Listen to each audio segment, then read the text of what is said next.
On the last week of October, when the wind had already gone sharp and metallic, Ben Mercer took the shortcut home through his uncle's cornfield outside Cairo, Iowa. The moon was thin as a fingernail. The stalks loomed over him shoulder high, dry leaves rasping together like whispered warnings. Ben was 17, stubborn, and tired of being laughed at for believing the old stories.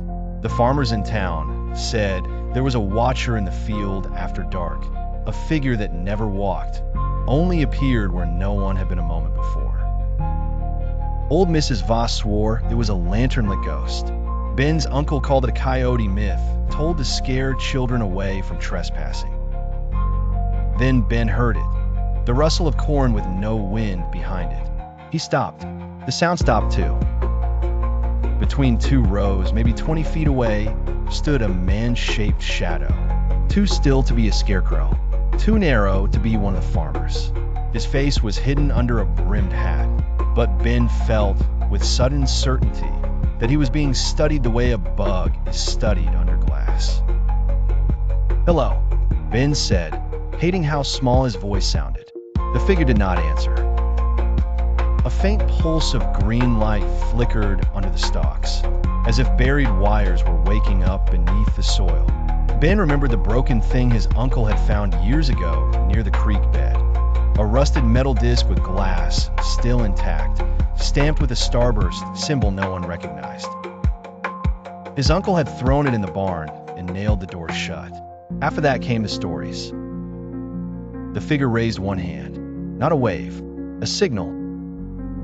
Then the corn began to move, not with wind but with rhythm, rows bending in long, precise sweeps.